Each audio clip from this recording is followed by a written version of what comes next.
Assalamualaikum warahmatullahi wabarakatuh. Saya Sonia Chanurjana. Saya dari Prodi PGMI semester 5D dari Universitas Islam Negeri Fatmawati Soekarno Bengkulu. Saya akan menjelaskan tentang teori belajar yang dikemukakan oleh para ahli, terutama untuk teori Piaget. Jadi, siapa sih yang nggak kenal dengan teori Piaget ini? Piaget merupakan salah seorang pakar atau teorinya itu banyak dipakai dalam dunia pendidikan, IPA terutamanya.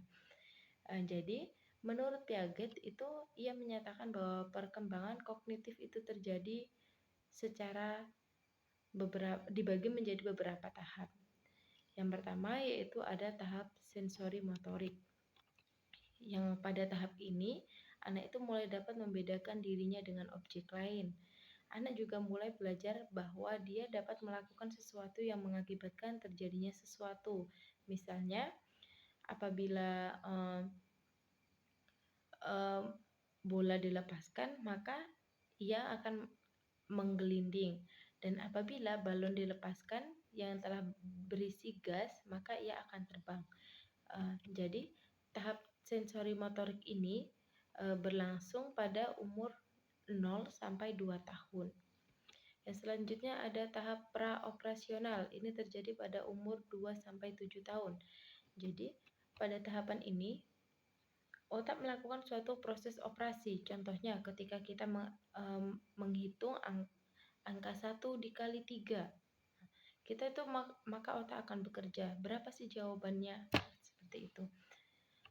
Dan pada tahap praoperasional ini, otak anak itu mulai belajar menggunakan bahasa dan mempresentasikan benda-benda dalam bentuk gambar atau kata-kata. Contohnya, ketika anak menyimpan buah apel dan dapat menggunakan kata buah apel tadi, ciri penting lain adalah kemampuan anak dalam mengklasifikasikan. Jadi pada tahap ini, anak telah dapat mengklasifikasikan walaupun dasar klasifikasinya itu hanya dari satu aspek saja. Yang ketiga yaitu ada tahap konkret. Ini terjadi pada anak usia 7 tahun sampai 11 tahun. Apa sih yang terjadi pada tahapan konkret ini? Jadi pada tahapan ini, anak telah dapat menjalankan operasi walaupun bentuk operasinya itu masih konkret. Kita mengamati, contohnya ya, ketika kita ingin mengamati seorang anak diminta untuk menghitung, maka mereka menggunakan jari-jarinya. Dan pada tahap ini, anak sudah bisa menguasai konferensi jumlah, berat, tinggi, lebar, dan masih banyak lagi. Serta konservasi artinya jumlah totalnya itu tetap walaupun dipisah-pisah. Contohnya, anak mengizinkan buah pisang miliknya dipotong menjadi 2 bagian karena ia tahu bahwa hal tersebut tidak akan mengurangi keseluruhan dari buah tersebut. Yang selanjutnya ada tahap operasi formal. Nah, tahap ini terjadi pada anak usia 11 tahun. Apa sih yang terjadi pada anak usia 11 tahun? Jadi pada tahap ini, anak itu sudah dapat berpikir dengan logis, serta menggunakan proporsi yang abstrak serta menguji hipotesis secara sistematis.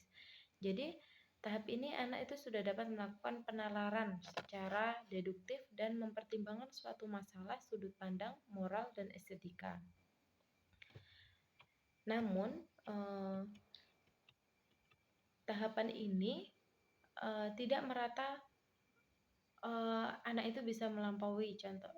Contohnya, ketika anak itu mempunyai kelainan, nah seumpamanya dia sudah berumur 7 tahun namun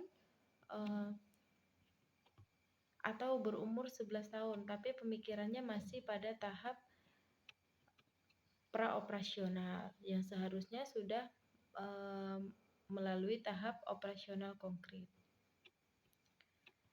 Dan yang selanjutnya yaitu tahapan perkembangan kognitif.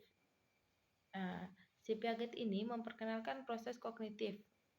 Ada asimilasi, akomodasi, serta adaptasi. Apa sih yang dimaksud dengan ketiga hal tersebut?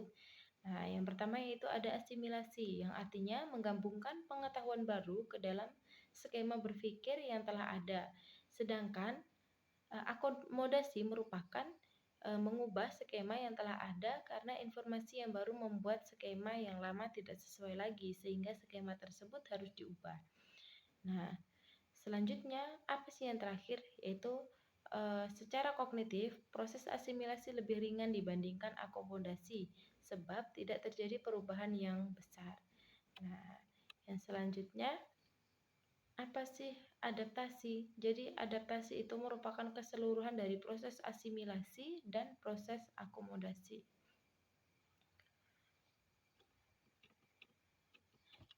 Baiklah, itulah yang dapat saya sampaikan. Saya akhiri wabillahi taufiq walhidayah. Wassalamualaikum warahmatullahi wabarakatuh.